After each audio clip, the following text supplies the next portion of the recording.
रंगीलेपुर नाम जितना रंगीन और खूबसूरत लगता है, उतनी ही खौफनाक कहानी छुपी है इस गांव में। इस गांव में हर साल एक रात लाल बारिश होती थी, मगर ये सिर्फ लहू जैसा रंग नहीं था, ये असल का खून था। और हर बूंद के साथ एक नई लाश गिरती थी। इस राज को खोलने आई एक शहरी जर्नलिस्ट अनन्या, कैमरा, माइक और अपने जुनून के साथ। गांव के लोग उसे रोकने लगे। पागल है क्या, खून की बारिश देखना मतलब मौत को बुलाना है। मगर अनन्या हंसी और बोली, मैं डरने वाली नहीं, सच सामने लाकर रहूंगी।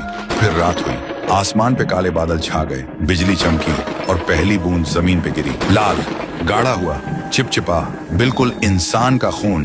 तभी गांव के कोने में एक आदमी चिल्लाया, आ गया वक्त। और अगले ही पल उस आदमी का गला खुद ब खुद फट गया। खून फाउंटेन की तरह उछाल मारने लगा। उसका लहू बारिश के पानी में घुल गया।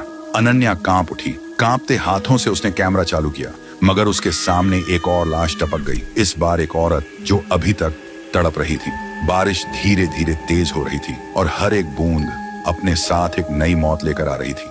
घर के अंदर बंद लोग बारिश की टिप टिप आवाज सुनकर डर के मारे चीखने लगे। तभी एक आवाज गूंज उठी, जब तक वंश जिंदा है, खून की बारिश रुकेगी नहीं। डर के मारे अनन्या एक पुराने घर की तरफ दौड़ी।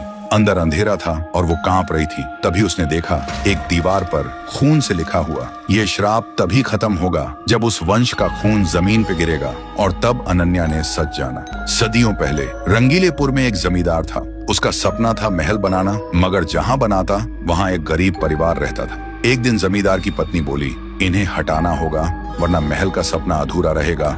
और एक रात उस घर को आग लगा दी गई। माँ बेटा जिंदा जल गए। मरते वक्त माँ ने श्राप दिया, हर साल इसी दिन लाल बारिश होगी और तुम्हारे वंशज अपने ही खून से मिट जाएंगे। जब गांव वालों को सब पता चला, कोई भी कुछ कहने की हिम्मत न कर सका। सबके सब सिर्फ खामोशी में डूब गए। लेकिन अब वो वंश का हिस्सा और कोई नहीं, खुद अनन्या थी। तभी अचानक उसके हाथ कट गए, खून बहने लगा। लाल बूंदें बारिश में मिल गईं और उस रात के बाद रंगीलेपुर में कभी लाल बारिश नहीं हुई। लोग कहते हैं श्राप खत्म हो गया, मगर कुछ बुजुर्ग अब भी फुसफुसा कर कहते हैं, श्राप कभी खत्म नहीं होता, वो सिर्फ नया वाहक ढूंढ लेता है।